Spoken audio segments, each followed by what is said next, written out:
When Christopher Columbus first set foot on Cuba's shore in 1492, he called it the most beautiful that eyes have ever seen. Spain annexed Cuba in the early 16th century and, for 400 years, treated it as a source of wealth. Sugarcane plantations sprouted across fertile valleys, worked first by indigenous Taino people and then by waves of enslaved Africans. Havana, the island's nerve center, evolved into a strategic naval base that protected Spain's New World treasure fleets. Under the encomienda and later latifundia systems, land concentrated into the hands of wealthy colonists. Infrastructure, roads, rail lines, ports, developed to serve sugar export, not local welfare. By the late 19th century, Cuban planters accounted for over a quarter of the world's sugar exports. Yet wealth was uneven. A small elite lived in European-style mansions along Havana's Malecón, while rural peasants eked out subsistence, tied to the plantation economy. Cuban nationalism simmered through three 19th century wars: the 10 Years' War, 1868 to 1878, the Little War, 1879 to 1880, and the War of Independence, 1895 to 1898. Though these uprisings weakened Spain's grip, the decisive moment came in 1898 when the USS Maine exploded in Havana Harbor. The United States, citing both humanitarian concern for Cubans under Spanish repression and its own strategic interest in limiting European power in the Western Hemisphere under the Monroe Doctrine, declared war. Spain's defeat ushered in the era of the U.S. protectorate. In 1902, Cuba formally gained independence, but the U.S. imposed Platt Amendment, 1901, undermined true sovereignty. Under its terms, the United States could intervene militarily, lease naval bases, most notably Guantanamo Bay, and veto foreign treaties. American investors quickly established control over railroads, telephone lines, electricity companies, and, above all, sugar plantations. By 1910, U.S. capital accounted for over 75% of Cuba's private property. The Cuban peso was pegged to the U.S. dollar, tying the island's financial fortunes to Washington's policy. When World War I ravaged Europe's sugar beet fields, global sugar prices skyrocketed. Pre-war rates of 7 cents per pound spiked to over 22 cents by the 1919 harvest, flooding Cuba's economy with more than $1 billion, exceeding the combined profits of the previous 14 years. Plantation owners and smallholders alike borrowed heavily to expand cultivation. But when demand collapsed after the armistice, prices plummeted and debt burdens became crushing. 20 Cuban banks failed, and thousands of farmers lost their lands. American banks and corporations seized bankrupt mills, weaving a pattern of foreign dependency that recurred throughout Cuba's economic history. The U.S. Prohibition era, 1920 to 1933, which banned alcohol at home, turned Havana into a playground for affluent Americans. Illegal liquor smuggling networks funneled bootleg whiskey, rum, and champagne to Havana's rooftop bars, casinos, and cabarets. Promoters built luxurious hotels like the elegant Hotel Nacional and the Riviera, where visitors gambled in opulent ballrooms overlooking the sea. The $30 million investment by American hotel chains created jobs in construction and hospitality, birthing a tourism sector that at its peak accounted for roughly 15% of Cuba's GDP.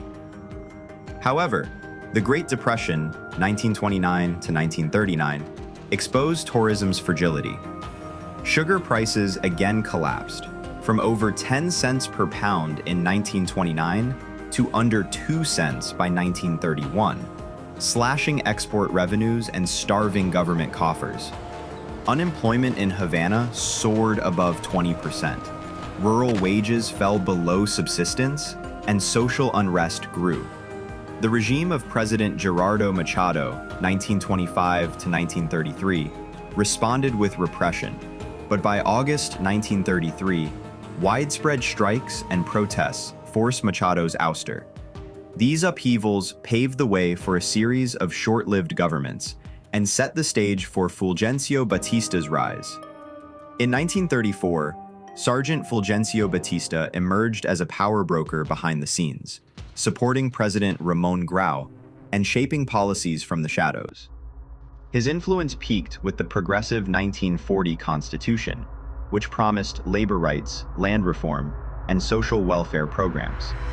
Though hailed as a milestone, implementation faltered amid political infighting and rising Cold War tensions. American businesses, anxious about communist infiltration, maintained strong ties to Cuban elites. Farmers saw little land redistribution, and the promised welfare state remained underfunded. Batista temporarily retired in 1944, but returned triumphant in a 1952 military coup. General Batista seized the presidency again in March 1952, suspending the 1940 Constitution and crushing political dissent. His government, backed by U.S. military and intelligence services, fostered a climate of censorship, arbitrary arrests, and torture against opposition figures. Meanwhile, Batista's cronies invested in casinos, run by American mob figures like Meyer Lansky, hotels, and sugar factories. Tourism flourished. In 1958, over 300,000 Americans visited Cuba, contributing roughly 12% of GDP. Despite the glittering veneer, the broader economy stagnated. Sugar yields plateaued at 4.5 million metric tons annually, and diversification efforts in manufacturing and oil refining failed to gain traction. Rural poverty persisted. Small farmers earned less than $50 per year, while urban wages were among the highest in Latin America. Widespread inequality fueled resentment. The Gini coefficient in 1958 was estimated at 0.57, one of the highest in the hemisphere. On January 1, 1959, Fidel Castro's 26th of July movement entered Havana triumphant. Castro, a charismatic lawyer-turned-guerrilla, promised social justice, land redistribution, and national dignity. Within 6 months, his government enacted sweeping reforms: union rights, minimum wages, rent controls, and the Agrarian Reform Law, May 1959, that limited land holdings to 3,333 acres, expropriating excess for distribution to peasant cooperatives. Tensions with the United States escalated when Canada and the USSR supplied Cuba with oil under favorable credit terms. In response, U.S. oil companies, Esso, Shell, Texaco, refused to refine Soviet crude at Cuban refineries. Castro nationalized all U.S.-owned refineries in October 1960, seizing assets worth $200 million. President Dwight Eisenhower froze Cuban assets in U.S. banks and banned exports of oil and machinery. But full diplomatic rupture occurred under John F. Kennedy. In February 1962, Kennedy imposed a comprehensive trade embargo, cutting Cuba off from Western markets and credit, a measure that remains largely intact today. With the U.S. blockade in place, Cuba had little choice but to turn to the Soviet Union. In 1964, Havana joined the Council for Mutual Economic Assistance, Comecon, the Eastern Bloc's trading cartel. Moscow agreed to purchase 1.5 million metric tons of sugar annually at 20% above world prices and to supply low-interest oil shipments, about 60% of Cuba's energy needs, and credits for machinery imports. Under central planning, Cuba embarked on ambitious industrialization drives. 5-year plans targeted heavy industry, steel, cement, machinery, but chronic shortages of raw materials, skilled engineers, and spare parts limited output. By 1970, 55% of the labor force worked in state enterprises, private businesses were abolished, and public sector wages were equalized across occupations. Healthcare and education became cornerstones of national pride. By 1975, literacy approached 100%. And Cuba's doctor-to-population ratio, 1 to 350, surpassed that of the U.S. Yet inefficiencies mounted. Bureaucratic bottlenecks, absenteeism, estimated at 20% of paid hours, and the departure of remaining professionals eroded capacity. Sugar production, central to foreign exchange, hovered between 4 and 5 million tons, even as global prices declined to under 5 cents per pound by 1980. Cuba's GDP grew at an average of 3.2% annually from 1965 to 1985, below the 5% average of developing nations, but per capita income remained stagnant. On December 25, 1991, the Soviet Union collapsed. In a single stroke, Cuba lost 70% of its oil imports, 91% of its fertilizer, and nearly all machinery and food credits. The early 1990s, termed the special period in time of peace, witnessed a 35% GDP contraction to my 1990 to my 1993, a 70% drop in imports, and mass layoffs in state industries. Food rations were cut to 2,000 calories per person per day. The average Cuban lost 20 pounds, and malnutrition-induced blindness afflicted up to 40,000 people. To avert social collapse, the government introduced limited market measures, legalized use of the US dollar, creation of hard currency dollar stores, and licensing of paladares, private restaurants, taxi cooperatives, and home-based bed and breakfasts. Tourism rebounded from 340,000 arrivals in 1990 to 1.8 million by 1998, generating nearly $2 billion annually. Fidel Castro dubbed these measures a deal with the devil, necessary compromises to keep socialism alive. By the early 2000s, Cuba had recovered some stability. GDP growth hovered around 4% annually, 2000 to 2005, and foreign direct investment, primarily in tourism and biotech, reached $600 million by 2005, yet systemic constraints remained. State dominance of credit, price controls, and centralized management stifled innovation. When Fidel fell ill in mid-2006, Raúl Castro officially assumed the presidency in 2008 and initiated cautious reforms.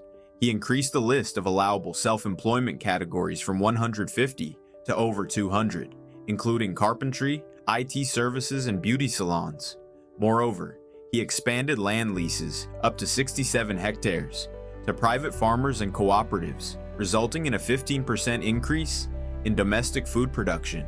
By 2011, the Mariel Special Development Zone, established 2011, offered tax incentives and simplified regulations, attracting $1 billion in investment commitments by 2015. These measures modestly boosted productivity. Agricultural output grew 12% between 2008 and 2013 and introduced new consumer goods, but the core socialist framework remained unchanged. In December 2014, Presidents Raúl Castro and Barack Obama announced a historic rapprochement. Embassies reopened in Havana and Washington after 54 years, facilitating official dialogue. Cubans could receive up to $2,000 per quarter via official channels, boosting household incomes by an estimated $1.5 billion annually. U.S. airlines resumed flights to Cuban cities, licensed exports of medical products, telecom equipment, and agricultural machinery increased twofold by 2016. Tourism surged to 4.7 million visitors in 2016, 20% from the U.S., generating roughly $3 billion or 12% of GDP. Yet entrenched U.S. sanctions, most funding and travel categories remained restricted, and Havana's cautious pace of reform limited deeper economic integration. President Donald Trump, citing human rights concerns and pressure from Cuban American constituencies, rolled back key aspects of the thaw. He banned Americans from staying at Cuban folk accommodations, casas particulares, and prohibited cruise ships from U.S. ports. Furthermore, he reduced annual remittance limits and restricted transfers to non-family members. Additionally, he blacklisted Cuban military-linked entities, preventing U.S. firms and banks from doing business with them. As a result, tourism revenues fell by over 20% between 2017 and 2019, and U.S. remittances declined by $360 million in 2018 alone.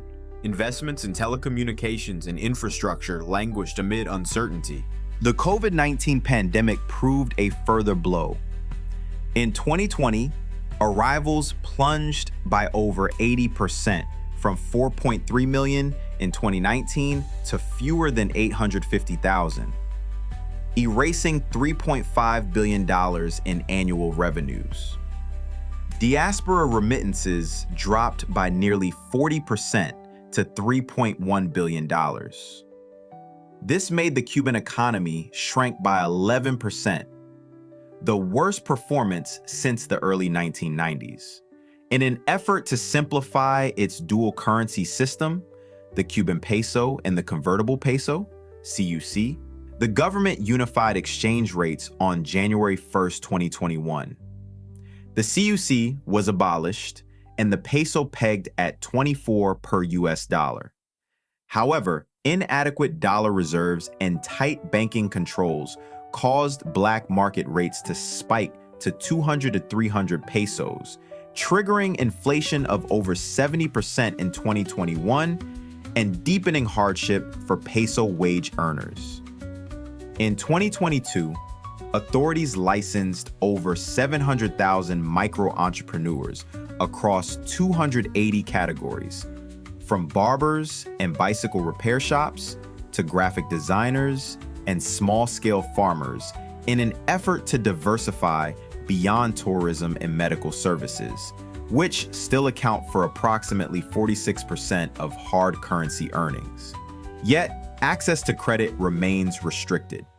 State banks allocate 85% of loans to state enterprises, leaving private ventures to rely on costlier informal financing.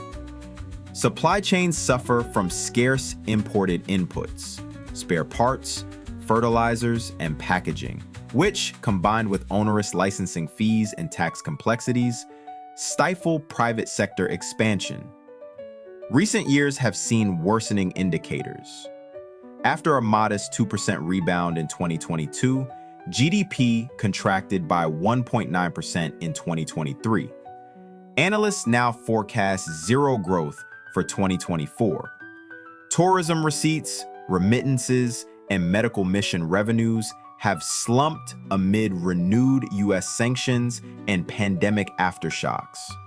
Domestic freight traffic plunged 19% in 2024, the lowest level in 20 years, reflecting collapsing agriculture, down 25%, fuel shortages, and halted construction projects.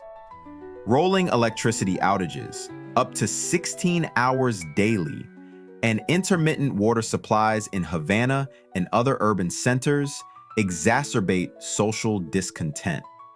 Natural disasters have compounded the crisis. Hurricane Oscar, October 2024, displaced 60,000 people, flooded 45% of central sugarcane fields, and caused $200 million in infrastructure damage. A magnitude 6.8 earthquake near Santiago de Cuba, November 2024, destroyed or damaged 12,000 homes and disrupted key industrial. Today's challenges, currency instability, energy shortages, collapsed exports, stifled private enterprise, are rooted in the island's historic dependency on single commodities and external patrons. To rechart its course, Cuba must grant small and medium enterprises access to affordable credit, simplify licensing and tax codes, and gradually allow market-set prices for key goods and services. It has to invest in value-added sectors, biotechnology, pharmaceuticals, specialty food products, and develop renewable energy, e.g. solar and wind, to reduce oil imports. Cuba needs to negotiate phased lifting of U.S. sanctions in exchange for governance and transparency improvements, seek multilateral financing from the IMF and World Bank to modernize infrastructure, use targeted subsidies and cash transfers to protect vulnerable households during the transition, ensuring food, healthcare, and basic utilities remain available. It has to reverse professional brain drain by offering competitive wages and research funding in fields such as medicine, engineering, and information technology. Only through a balanced blend of market dynamism and social solidarity can Cuba transform from an island of unmet promise into a resilient, diversified economy, one that honors both its people's aspirations and its storied heritage. Thanks for watching. Like, comment, and subscribe.